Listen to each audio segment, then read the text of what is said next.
തീർക്കാത്ത ദുഃഖത്തിൽ കഴിയുന്നു ശിവഭക്തരാം തമ്പ്രാനും തമ്പ്രാട്ടിയും.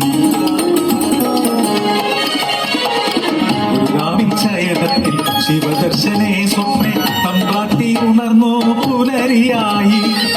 തൊഴിമാരത്തു നീരാടാൻ യാത്രയാ ആ പൊൻപുലരിയിൽ കുളിക്കടവിൽ തേജസാർജ്വലിക്കുന്നൊരു പൈതൽ ശിവദേവൻ നൽകിയ നിധിയല്ലയോ മനക്കലോ സന്തോഷം അലതല്ലി. ഉണ്ണി വളർന്നു ബാലനായി കൗമാരം പടിവാതിൽ എത്തി നിന്നു. മാറുന്നു ഭാവങ്ങൾ രീതികൾ ഉണ്ണിക്കു കൂട്ടുകാരടിയാളന്മാർ. കടവിനക്കരെ പറച്ചിയൂരിൽ അടിയാളത്തില്ലേ കൂട്ടുകൂടി. തോട്ടിൽ ചൂണ്ടയിട്ടു കാട്ടിൽ നായാടി കള്ളുമോന്തി മാംസം കഴിച്ചിടുന്നു.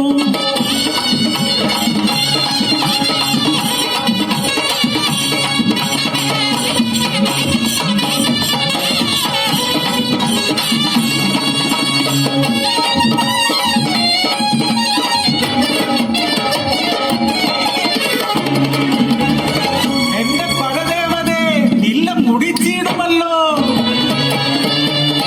ഗോവിന്ദയാകുന്നു തമ്പ്രാട്ടി ഉണ്ണിയെ മച്ചിൽ ബന്ധിക്കുന്നു. ജലപാനം നൽകില്ല പൊന്നുണ്ണി പൊരുത്തക്കേടുകൾ ഏറെയായി. അല്പം കഴിഞ്ഞപ്പോൾ അമ്മ തൻ മാനസം സ്നേഹമായി പിന്നെ വാത്സല്യമായി. മനക്കല മച്ചിന്നെ എത്തിയ അമ്മ അറപ്പുരവാതിൽ തുറന്നു നോക്കി. ആകെ സ്തംഭിച്ചു തമ്പ്രാട്ടി. ഉണ്ണി വളർന്ന് മച്ചും തകർന്ന് ഉഗ്രരൂപമായി അലറിയിടുന്നു. കരയും മുഖവും കാണാനില്ല. പരിഭ്രമിച്ചോടി തമ്പ്രാട്ടി പടിപ്പുരവാതിൽ കലെത്തി നിന്നു.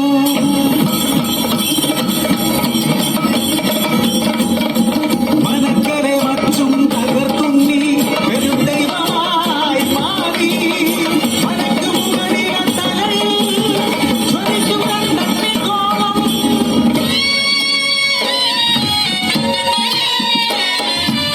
ഭയന്നൊര തമ്പ്രാട്ടി നോക്കാനാവാതെ കൈകൾ കൂപ്പി നിന്നു. അലറുന്ന ഉണ്ണി അമ്മയോട് ചൊല്ലി മനുഷ്യനു ജാതിയൊന്നാണ്. അടിയാളപ്പടയർക്കു ദൈവമാകും ഞാൻ മുത്തപ്പൻ ദൈവമായി നിറഞ്ഞാടും.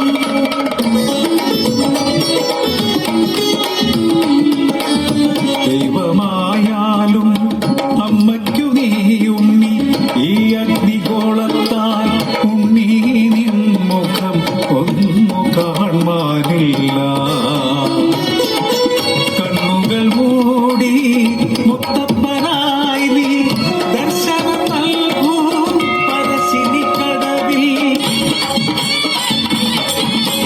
അന്നു തൊട്ടിന്നോളം പറശ്ശിനിക്കടവിൽ അനുഗ്രഹിച്ചിടും